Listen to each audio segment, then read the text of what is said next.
নাই। এজন্য তখন আল্লাহর কাছে শুধু এটাই কামনা করতে যে আল্লাহ আমাকে আপনি পাপাচার থেকে, ফাসেক থেকে আমাকে হেফাজত করেন।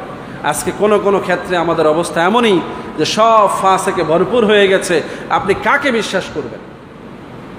কোন আলেমকে বিশ্বাস করবেন? কোন পীরকে বিশ্বাস করবেন? কোন জাতাকে বিশ্বাস করবেন? সমাজের কোন নেতাকে বিশ্বাস করবেন? আপন ভাইকেও বিশ্বাস করে পার পাওয়া যায় না, আছে না নাই? তাইলে এই দুরবস্থা এখন চলছে। আল্লাহ রাব্বুল আলামিন আমাদেরকে হেফাজত করুন, সকলে বলে আমিন।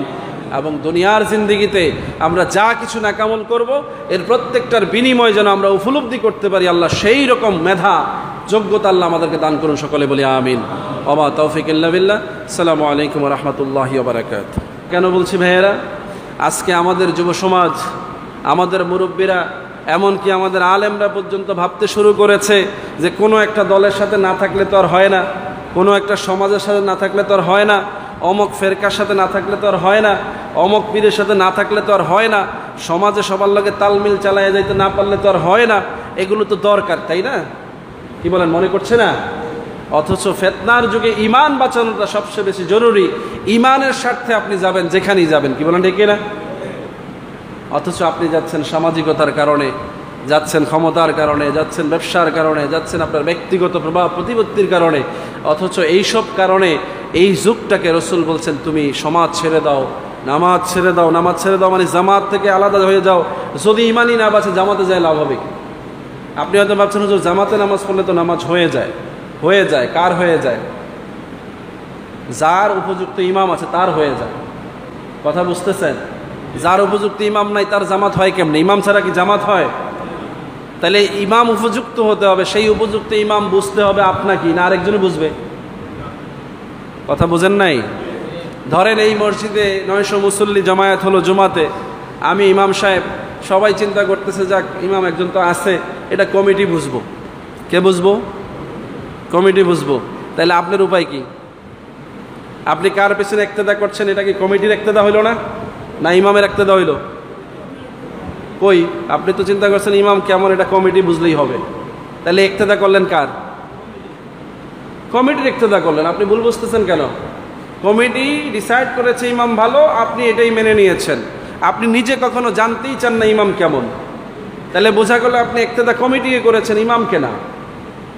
আপনি বলুন হুজুর মাসলা কই ঘুরাইলেন? ঘুরাইলাম এই জন্য যে কমিটির ডিসাইড কিন্তু ইমামের পিছনে আপনি নামাজ পড়েন ঠিকই, কিন্তু ইমামের কথা অনুযায়ী আপনি জীবন তো চালান না। তাহলে কমিটির ডিসাইড করা ইমামকে তো আপনি সমাজে মানলেন না, মানলেন শুধু নামাজে, সমাজে মানলেন না। তাহলে নামাজের জন্য শুধু ইমাম ডিসাইড করেছেন, এটা কমিটির এখতিয়ার। আর যদি আপনি ইমামকে ইমাম মনে করতেন তাহলে সমাজেও ইমামের কথা মানতেন, আপনি পরিবারে ইমামের কথা মানতেন, ইসলামের ক্ষেত্রে ইমামের কথা মানতেন, সব ব্যাপারে আপনি ইমামের কথার গুরুত্ব দিতেন। কি বলেন ঠিক না? এটাকে বলে ইক্তেদা। শুধু নামাজে দাঁড়িয়ে নামাজের ইক্তেদা করাকে ইমামতি বলে না। ইমাম তাকে বানানো যায় যে তার জীবনের সমস্ত বিষয়ে নেতৃত্ব দেওয়ার যোগ্যতা রাখে, যার গাইডলাইন অনুযায়ী সে জীবন পরিচালনা করবে, যার কথা অনুযায়ী সে ইসলামী শরিয়া বুঝবে, যার কথা অনুযায়ী সে শরীয়তের বিধিবিধান পালন করবে। কি বলেন ঠিক না? যদি এরকম না পান, তখন বলছে আপনি একজন ইমামও যদি এরকম না পান তাহলে জঙ্গলে চলে যান, পাহাড়ে চলে যান, ছাগল চড়ান। এই ব্যবসা বাণিজ্য লোকালয়ে এত বড় সাজার কোনো দরকার? কার কথা? নবীর কথা। কার কথা? রসুলের নিজের জবানে কথা মানে আল্লাহর কথা। রসুল নিজে যা বলেছেন এটাকে আল্লাহ সার্টিফাইড করেছেন, ওমা ইয়ান্তিকু আনিল হাওয়া ইন হুয়া ইল্লা ওয়াহয়ু ইউহা। আমার নবী তো নিজ থেকে কিছুই বলেন না, আমি যা ওহী করি তিনি তাই বলেন। বলি সুবহানাল্লাহ। তো ওহী একটা হচ্ছে ওহিয়ে মাতলু, সেটা হচ্ছে কোরআনুল কারীম, আল্লাহর নিজের কথা। আরেকটা হচ্ছে ওহিয়ে গায়রে মাতলু, সেটা রসুলের হাদিসের কথা। বলি সুবহানাল্লাহ। সম্মানিত হাজিরিন, আজকের এই সময়ে আল্লাহ রাব্বুল আলামিনের প্রিয় হাবিব আমাদেরকে বলছেন যে তুমি যদি ভালো সঙ্গী না পাও, সৎ লোক না পাও, তাহলে একা একা তুমি নিজের মতো করে জিন্দেগি যাপন করলেও এটার মধ্যে কল্যাণ আছে যদি তুমি ঈমান নিয়ে বাঁচতে পারো। আল্লাহ রাব্বুল আলামিন আমাদেরকে কথাগুলো বোঝার তৌফিক দান করুন, সকলে বলি আমিন। আল্লাহর কোরআন থেকে আল্লাহ রাব্বুল আলামিন বলছেন যে আমি ও আমার ভাই ব্যতীত আর কাহার উপর আমার অধিকার নাই, এই কথা রসুলকে বলতে বলেছেন। রসুল আপনি বলেন যে আল্লাহ রাব্বুল আলামিন আপনাকে শিক্ষা দিচ্ছেন যে আপনি আপনার ভাই ছাড়া আর কারো উপরে কোনো অধিকার নাই। সুতরাং আপনি আমাদেরকেও ফাসেক সম্প্রদায়ের মধ্যে ফয়সালা করে দেন।